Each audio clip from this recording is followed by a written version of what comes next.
Que o amor e a paz do nosso Senhor e Salvador Jesus Cristo seja conosco, fortalecendo-nos e abençoando-nos a cada momento da nossa vida. Irmãos, hoje eu gostaria de ler com os irmãos o texto que se encontra lá em Miqueias, capítulo 6, do verso de número 6 ao verso de número 8. Diz-nos assim a palavra do nosso Deus: Com que me apresentarei ao Senhor e me inclinarei ante o Deus excelso? Virei perante ele com holocaustos, com bezerro de um ano? Agradar-se-á o Senhor de milhares de carneiros, de 10.000 ribeiros de azeite? Darei o meu primogênito pela minha transgressão, o fruto do meu corpo pelo pecado da minha alma? Ele te declarou, ó homem, o que é bom. E o que é que o Senhor pede de ti? Que pratiques a justiça, ames a misericórdia e andes humildemente com o teu Deus. O povo de Israel havia abandonado o Senhor. Nós vemos isso claramente na mensagem de Miqueias. Miqueias, ele profetizou para Jerusalém, que era a capital do reino do sul, e também para Samaria, que era a capital do reino do norte, ambos Israel, que foram divididos. Mas uma das coisas que nós vemos é que Israel estava de fato esquecendo-se de Deus, deixaram de servir ao Senhor como deveriam servi-lo, como sendo o povo de Deus. A nação já não mais amava o Senhor, já não mais estava diante do Senhor, já não mais queria as instruções, as orientações do Senhor.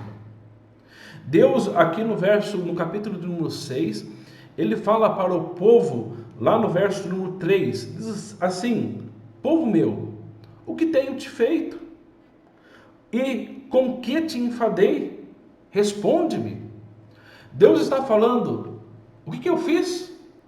Por que vocês não querem? Por que vocês não se interessam mais por mim? O que eu fiz que tenho te enfadado?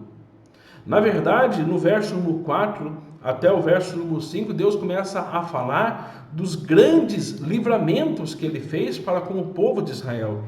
De como Deus fez aquela pequena nação uma grande nação, de como ele fortaleceu, de como ele abençoou. Na verdade, Deus só fez coisas boas para o povo. Deus somente fortaleceu o povo de Israel. Deus nunca o desamparou diante das nações que o cercavam. Mas mesmo assim, o povo estava com o coração endurecido e não buscavam mais a Deus. Isso é claro quando nós observamos o ser humano. O ser humano não busca o Senhor, não quer o Senhor. É uma realidade de todo o ser humano. Nós encontramos isso na palavra de Deus, em Romanos, capítulo 10, fala a respeito disso. Que todos se extraviaram, todos se fizeram inúteis. Não há quem procure ao Senhor, não há quem busque o Senhor, não há quem ame ao Senhor. Na verdade, esta é a realidade do ser humano. O ser humano procura de toda a forma escapar da presença de Deus, fugir da presença de Deus. E isto por causa do pecado. O pecado dominou o ser humano de tal forma que faz com que ele fuja da presença de Deus. Mesmo quando na presença de Deus há benefícios, há bênção, há vida, eles querem ir para o outro lado, que tem maldição, tristeza e morte. O homem pensa e vê o mundo como fosse algo benéfico, vê o pecado como se fosse algo prazeroso, mas na verdade é algo que destrói, sem que ele perceba, sem que ele se dê conta de como o pecado é danoso para a sua vida, para a sua família e para todos que estão ao seu redor. Esse é um grande problema do pecado, nos dias de Miqueias e também nos nossos dias. Por isso que a palavra de Deus, ela é tão viva, ela é tão atual, porque ela trata do grande problema do ser humano, que é o pecado. Independente do lugar em que estejamos, independente da época em que vivemos, o pecado sempre existiu e sempre corrompeu o ser humano, sempre nos afastou de Deus. E a palavra de Deus nos resgata de volta para o Senhor, nos traz na presença do Senhor. Por isso que ela é boa, por isso que ela é santa e por isso que nós devemos observar sempre os seus ensinamentos e jamais nos desviar deles. E quando nós observamos aqui o povo que havia se distanciado de Deus, este povo, ele começa a criticar ao Senhor por meio de algumas perguntas. É como se eles considerassem que estar com Deus fosse um fardo muito pesado. Como se estar com Deus fosse algo que eles não poderiam mais aguentar. E eles começam a perguntar: com que me apresentarei ao Senhor? E eles começam a falar: será que eu tenho que entregar bezerros de um ano? Será que o Senhor está querendo holocaustos?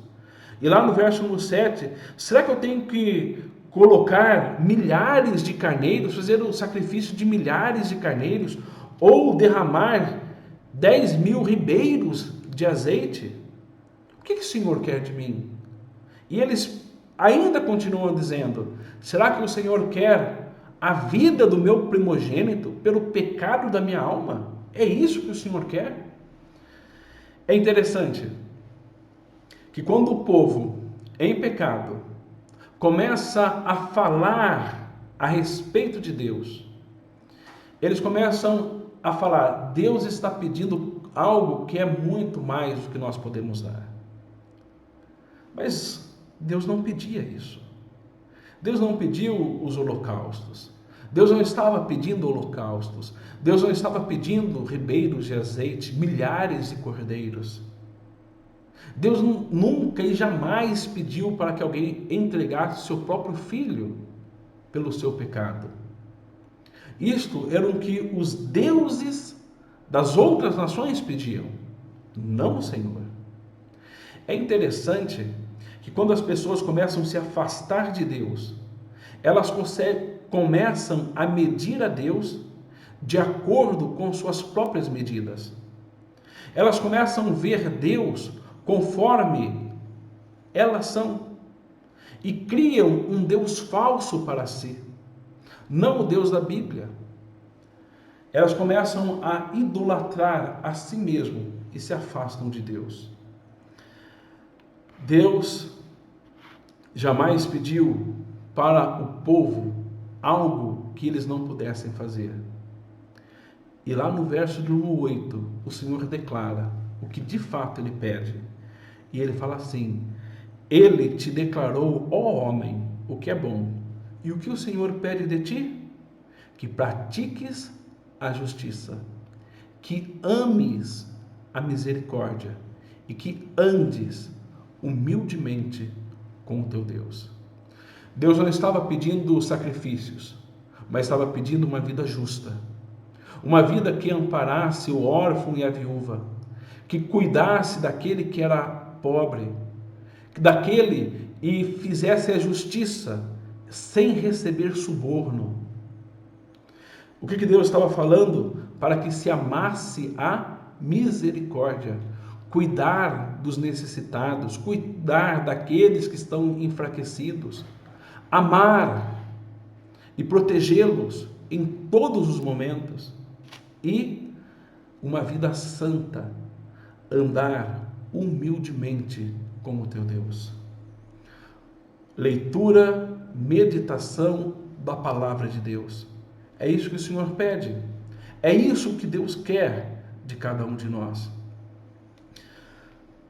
Deus falou de uma maneira tão clara para o povo de Israel, que se desviou e se distanciou cada vez mais do Senhor. E Deus está falando de uma maneira clara para nós. Talvez nós pensamos que o que Deus pede de nós é muito pesado, mas não é. O próprio Jesus disse que o seu fardo é leve, que aqui o seu jugo é suave. O que acontece, irmãos, é que muitas vezes estamos amando o mundo de tal forma que nós não queremos abandoná-lo e achamos que estar diante do Senhor se torna um peso. O que Deus fala é: deixa de amar o mundo, começa a amá-lo verdadeiramente.